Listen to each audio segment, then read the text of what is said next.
Well, hey guys, HarleyDayRider back at you once again, your good old friend HDR, and welcome to the channel. If you're new here, shameless plug, please subscribe. Today's video, we're talking about your motorcycle security. And securing your motorcycle is a big deal. People out there will steal your motorcycle. They will take it just as quick as can be. You know, I watched in Florida one time, this gentleman called the Ornery One. They stole his motorcycle, and now, I mean, there was a lot of people in the community that surrounded him that helped him get back home, him and his wife, and I think that's wonderful. But let's keep that from happening. So everybody with the new motorcycles know that we have a key fob. So the key fob is something that you don't leave on the motorcycle. This happens more than you would even imagine. I go out to eat with guys, it's like, hey man, where do you leave your key fob? Oh man, in the tour pack or on my Road Glide. I leave it up here in the little compartments on the front of the Road Glide. I'm like, are you serious? Because if that key fob is on the bike, then you can hit the starter and start the bike and drive it away. Here's what I do, first of all, is always lock your forks. And the reason I do that is just simply because then I know I got the key and the key fob in my hand. I lock the top lock up, the ignition lock, and that way I know I have the key fob and I put it in my pocket. And if you're away from the motorcycle will not start.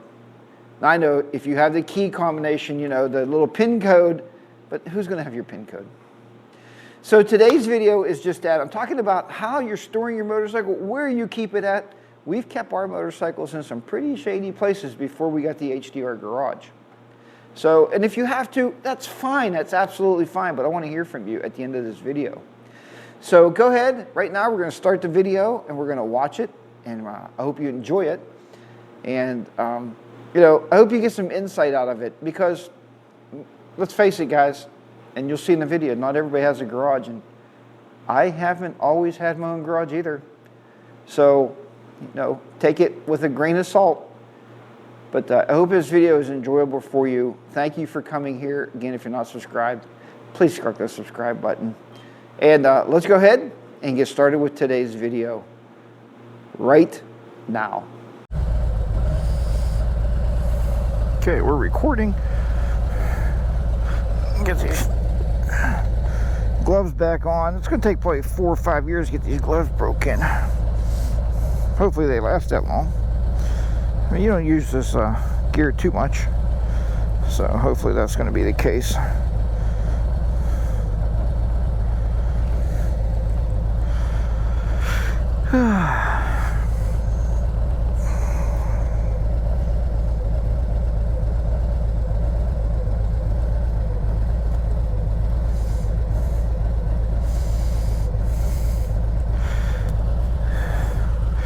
All right, let's get out of here. Oops, hit the old GoPro there. Hopefully it's still straight.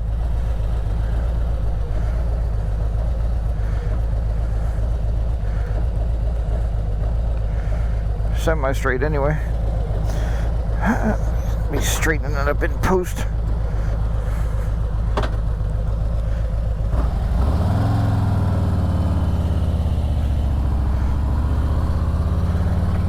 Taking that guy a long time to get that trailer out down there.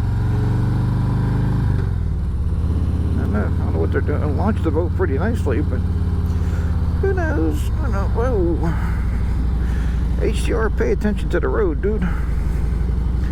You could have curved when you could have swerved.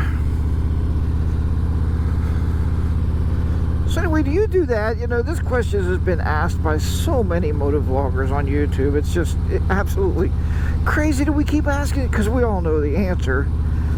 But you know, you take the motorcycle out to run an errand and next thing you know, your wife's like, hey, the store was 10 minutes from the house. Why did it take you, you know, 2.5 hours to get home? It's like, well, you know, hun, was you at the bar drinking? No, heck no, man.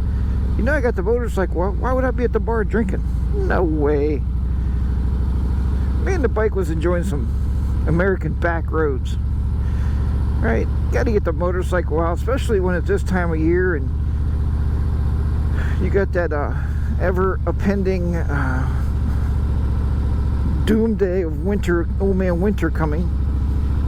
So you got to get out there and get riding and get these wheels turning when you can. And most of you know I ride all winter anyway. I mean, until the ice hits the road and there's a lot of salt, and then I quit. I put the bike up and just call it a day. But until then, I mean, I enjoy riding. I enjoy getting out as much as I possibly can.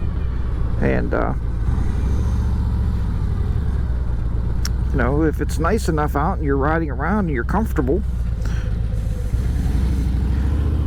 then why not go out and put some miles on the bike and turn the wheels around a little bit. I see so many people putting their bikes away like in early October, man. Sometimes like October 1st, okay, lock the bike up, put it in the shed, put it in the garage, put a cover on it or not, and whatever.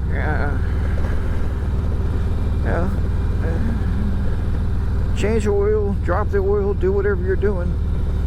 And yeah, but I like to keep my motorcycle road ready. I've been out on Thanksgiving Day before. I've been out on Christmas Day. Early in the morning, Christmas Day, you get out and it's like, man, it's a 60-degree morning. Man, why wouldn't you take the motorcycle out? But if I got the oil dropped in it, or if I got, it's locked up in the shed, or worse than that, and I know a lot of people have to use winter storage like through Harley or some other company out there, where you take your bike and you take it in October, either first week of October, or some take it wait until first week of November, and you can't get it back out until like May, maybe early April if it's nice enough. But a lot of people wait until May to get their bikes out. I don't know. I've never had to do that, so I understand if you have to. I almost had to. When I first bought that Sportster, you watched my videos a couple weeks ago, or whenever this one falls, but when I first bought that Sportster, we didn't have a garage to keep it in. So I rented a storage shed. And if I got a picture of it, I'm going to post it right here for you, that Sportster sat in the storage shed. So did my 2011 Electric Glide Classic. When I bought it, it sat in the storage shed, and I would have to drive my truck down, or Mrs. HDR would drive me to the shed. One of those like rent-a-shed places. Rent some storage, or whatever the heck you call it. Store now, rent here, pay later. I don't know what it is, but she would ride me down, and then I would get the bike out. We go up, she'd take the car back home, then I would pick her up and then go for a ride. It was a pain in the backside, but it's all we had, man. We didn't have a garage. So, don't feel bad if you see people out there that have garages and got, 2 or 3 motorcycles in their garage, and you got one bike and you're renting a storage shed to keep it in, or you're paying Harley for winter storage. Just don't feel bad about that, man. That's okay. There's nothing wrong with that. Anything it does, it limits your ability to ride, like in the winter time when you get a nice day out. But I mean, I did that for, oh man, probably a year and a half, 2 years maybe. We rented that storage unit just to keep the motorcycle in parts. That's all I kept in it. Then in some of my videos, you see me pulling out of a garage. That was actually my neighbor's garage. We actually leased garage space from my neighbor. She was nice enough to lease me half the garage, give me a door clicker, and that was nice. Ask around your neighborhood. You'll find somebody, maybe a widower or something. Henry used to have a widower next door from his house, and she actually let him use half the garage for no money at all. Nothing. She didn't want anything from it at all. So, and that's pretty cool, It's nice people to do that. Well, she did want him to take her out to dinner a couple times, and Henry's like, no man, that's not going to happen. He don't want to get tied up with a woman. Henry's set in his ways, man. He's been living alone for a long time. He don't want nobody in his kitchen or in his bathroom. His place is his place. So,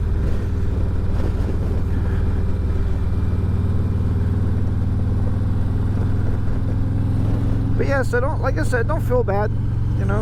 But ask around your neighborhood. You might find somebody. You might, look in the newspaper, not newspaper, I'm sorry, maybe look on Craigslist and see if there's any garage space for rent, maybe around your area.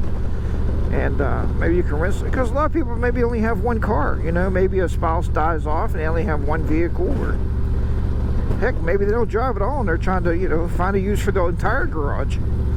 Maybe you can rent the whole garage space out. You know, maybe even $100 a month wouldn't be bad. Have a nice place for your motorcycle hobby stuff to be in. But yeah, man, we started out, we didn't have anywhere to keep a bike, and that was one downside. Miss HR said, where are we going to keep the motorcycle? And I said, I have no idea when we first bought one. I didn't know where I was going to keep it. I was thinking, well, if I could get it up on the front porch, I'll just cover it up on the porch or something. I don't know. And luckily enough, we found that storage shed close to our house, and used to pay like $50-60 a month. It didn't have electric though. That was the downside. So the winter time's a little bit harder to ride when I had that, because I had to take the battery out of the motorcycle and take it, you know, to the house and put it on trickle charge in the house, because there's no electric there. Not because there was no heat, there was just no electric. So the next time when I would want to ride, I'd go down, I'd have to put the battery back in, and on a Sportster, that's not really that hard to do. Even on the electric glides, really not that difficult. You know, you pull the seat off and drop the battery in, hook the terminals up, and you're good to go. But yeah, I mean, that's nothing to be down about. You know, hey, if you're out there on two wheels, buddy, you're on two wheels. I can show you a guy down here in a Vela, and I don't know if this vlog will last long enough. I'm already 8 minutes in, and I try not to make my videos too long. Sorry about that, but sometimes I just get to talking and get to riding and kind of forget where I'm at. It is really nice though with this remote control up here on the handlebar to see exactly what time you're at, to see how long you've been chit-chatting. And I know I opened this video up on my phone, so I was recording with the phone there to begin with. So, you know, I'm already about 10 minutes in on this video, but I'm trying to get to this guy's house to see if his bike is out, because I know there's a Sportster up here in a Vela that he always leaves it out all winter long. Now he covers it up. Okay, now if you watch my video about cover or uncover, but he has no choice at that point. If your bike's outside, man, cover it up. You know, don't worry about my whole video about rust or dust at that point. I'd rather have a bike covered outside and covered in snow. I think that's the worst thing you can do to a motorcycle outside of riding it in salt water. I think that's another bad idea. But I'll try to get you down here before this video ends, so I'll keep babbling on here. But yeah, when we first bought that Sportster, she's like, well, where are you gonna keep it? I'm like, I have no idea. And I had some offers, but they were far away. I mean, I didn't want my bike too far away from me where I'd have to really make a big effort to drive somewhere and get it when I want to get it out. Especially then Henry was riding, he'd call and be like, hey dude, let's go ride. I'm like, okay, let's go get the bike and go, because it was right down the street. But here's one bike here that sits out all the time too. I don't know what that is. I don't know what kind of bike it is. I don't want to speculate, because I'll be wrong. Then I'll get nasty comments. You were wrong about that bike. That was a Ventura or whatever, 5250 or I don't know what it is. Let's see if he has his bike out up here. This is a cute little town of Avella. My son used to live in Avella.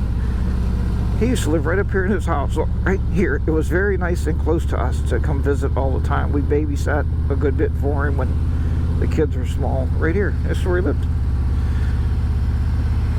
The guy's getting smart there. He's putting up a TV antenna. More and more people are doing. Right here's one, right here. There's a Sportster there. And there was another one sitting up here. I don't know if it's still here or not. Yeah, it's a dirt bike right there. There was one sitting here somewhere. No, he must have. Maybe he has it out. Take a brief ride up here. Maybe it's up here around this bend. But that one back there always sits out all winter long, because we come through here every now and then, even in the cage during the winter months, and it's sitting out there. But see, let me know in the comments below. You know, do you put your bike in winter storage, or do you keep it winter ready, or do you just simply say, you know what, the heck with it? It's getting cold out. I don't want to ride. It's too much bother to gear up or layer up or put on electric gear and whatever, you know, because it's a pain. That's mainly why I won't take it to work in the wintertime, because by the time I get dressed in the morning in all my gear and then go to work, and I gotta take my pants off to take my heated pants off, but hi kids. But yeah, so anyway, let me know in the comments below. I'd love to hear from you. I have to go to the store, get the stuff for dinner. Yeah. We're having chili tonight, man, and I am excited. I haven't been this excited for chili. I've just been wanting chili, and I love it on these cooler fall days. Not cold, cooler fall days, we'll call it. But thanks for watching, everybody. Take care. Remember, Roger and ride. Be safe out there, huh? HarleyDayRider be down and out in the beautiful southwestern Pennsylvania. I gotta run this video longer because I gotta negotiate a pin. You can't shut a camera. I tried that before. Messing with your cameras in bends. Don't do that. Bad idea. Bad idea. I almost wiped out in the guardrail one time. One other time I almost hit a car. Very bad idea. Alright, we'll see ya.